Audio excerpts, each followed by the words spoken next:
Good morning kids. आज मैं आपके सामने अपठित गद्यांश भाग 2 लेकर के उपस्थित हूँ। आप पहले भी अपठित गद्यांश कर चुके हो। अपठित गद्यांश जो पहले से न पढ़ा गया हो और इसका विषय जो है वो कला, विज्ञान, राजनीति, साहित्य, अर्थशास्त्र किसी भी विषय से हो सकता है। बच्चों, ये हम लोग पहले भी कर चुके हैं। आज बस मैं उसको आपको याद दिलाना चाहती हूँ। तो रिवीजन हम कर रहे हैं। अपठित गद्यांश कैसे करना चाहिए ये सामने था। ठीक है, थोड़ा थोड़ा मैं स्क्रॉल करते जा रही हूँ ताकि आपको समझ में आ जाए। हम लोग ये पढ़ चुके हैं। इसके प्रश्न उत्तर हम लोग देख चुके थे। अब बच्चों जो है वो आपका जो पैराग्राफ होगा उसमें एमसीक्यू शायद पूछा जाए।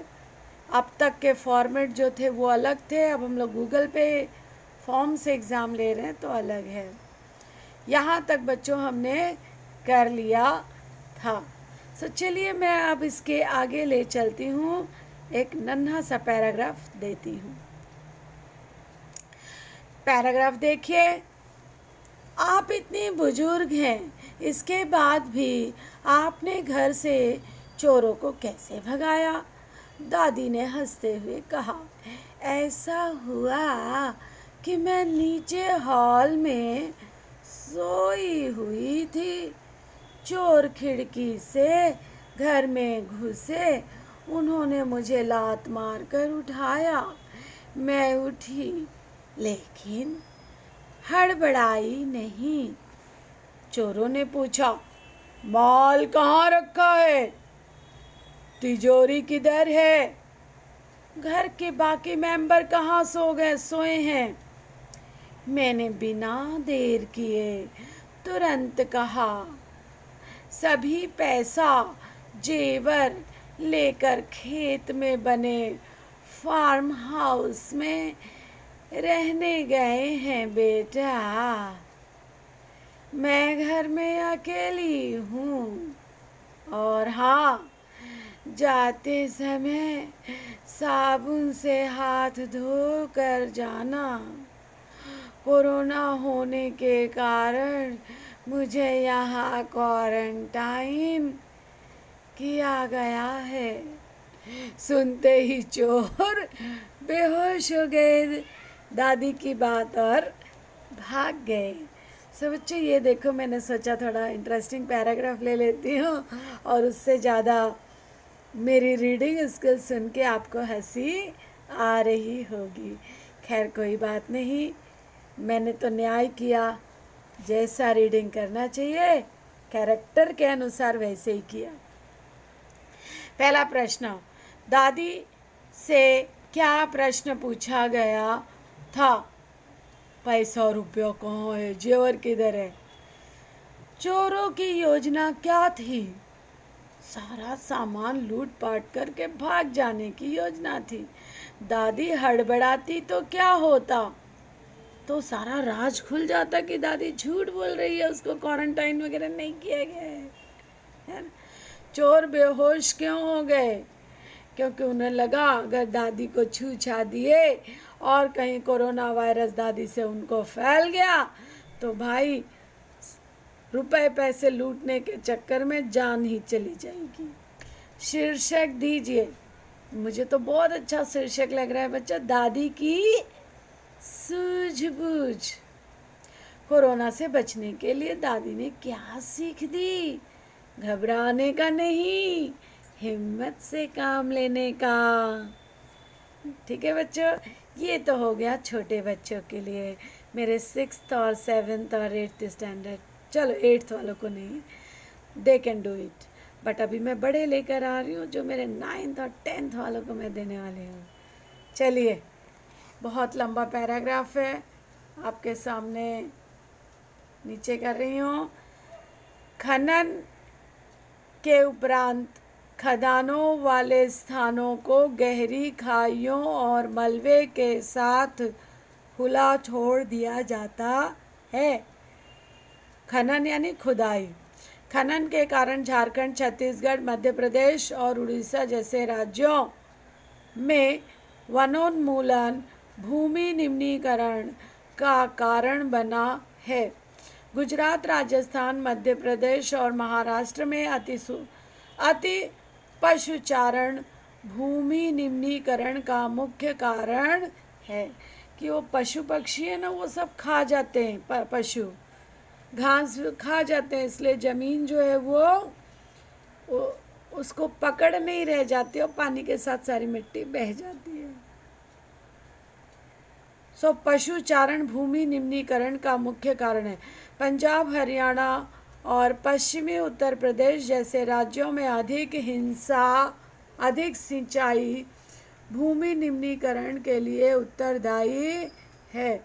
अति सिंचन से उत्पन्न जलाक्रांतता भी भूमि निम्नीकरण के लिए उत्तरदायी है, जिससे मृदा यानी मिट्टी की जो नमी होती है, लवणीयता और क्षारीयता बढ़ जाती है। खनिज प्रक्रियाएं जैसे सीमेंट उद्योग में चूना पत्थर को पसीना और मृदा बर्तन उद्योग चूने की जो चूना बनता ना, जिससे अपना चौक बना है, खड़िया और सेल खड़ी के प्रयोग से बहुत अधिक मात्रा में वायुमंडल में धूल विसर्जित होती है। जब इसकी परत भूमि पर जम जाती है तो मिट्टी की जल सोखने की प्रक्रिया अवरुद्ध हो जाती है। पिछले कुछ वर्षों से देश के विभिन्न भागों में औद्योगिक जल निकास से बाहर आने वाला अपशिष्ट पदार्थ भूमि और जल प्रदूषण का मुख्य स्रोत है। भूमि निम्नीकरण के मुख्य समस्याओं को सुलझाने के कई तरीके हैं। वनारोपण और चारागाहों का उचित प्रबंधन इसमें कुछ हद तक मदद कर सकते हैं। पेड़ों की रक्षक मेखला यानी पर्वत, पेड़ों की रक्षक मेखला, पशुचारण नियंत्रण, रेतीले टीलों को कांटेदार झाड़ियाँ लगाकर स्थिर बनाने की प्रक्रिया से भी भूमि को सुरक्षित किया जा सकता है। भूमि निम्नीकरण को रोका जा सकता है। बंजर भूमि के उचित प्रबंधन, खनन नियंत्रण और औद्योगिक जल को परिष्करण के पश्चात विसर्जित करके जल और भूमि प्रदूषण को कम किया जा सकता है। पहला प्रश्न देखिए बच्चों, भूमि निम्नीकरण के क्या क्या कारण बताए गए हैं। भूमि निम्नीकरण के कारण बताए गए हैं बहुत अधिक सिंचाई और वो पशुचारण, बहुत अधिक पानी से सिंचाई, औद्योगिक निकास, अपशिष्ट का भूमि में मिलना, बाढ़ वगैरह जब आता है तब वो मिट्टी को बहा करके ले जाता है, और खुदाई, उत्खनन, ये सब जो है वो भूमि निम्नीकरण का कारण बनता है। ठीक है बच्चों, क्वेश्चन 2 देखिए। खनन यानी बच्चों खुदाई कहते हैं। भूमि निम्नीकरण यानी भूमि का जो सॉइल का क्वालिटी खराब होना। खनन कार्य किस प्रकार निम्नीकरण का कारण बनता है, चलिए बताइए। देखिए ऊपर ही दिया है, खनन के उपरांत खदानों वाले स्थानों में गहरी खाइयों और मलबे के साथ खुला छोड़ दिया जाता है। खनन के कारण भूमि निम्नी वनोन्मूलन होता है। वनोन्मूलन, वन खत्म कर दिए जाते हैं बच्चों। वनोन्मूलन यानी पेड़ पौधे काट दिए जाते हैं उत्खनन की वजह से।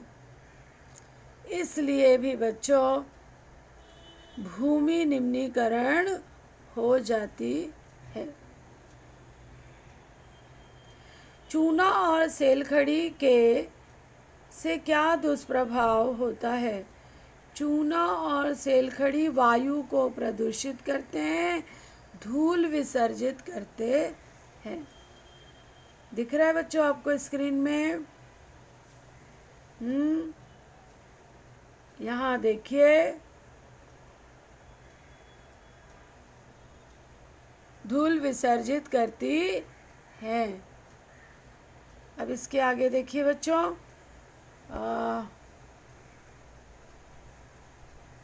भूमि निम्नीकरण की समस्या से क्या समाधान हो सकते हैं? कि समस्या के क्या समाधान हो सकते हैं? ये देखिए पूरा का पूरा पैराग्राफ दिया गया है।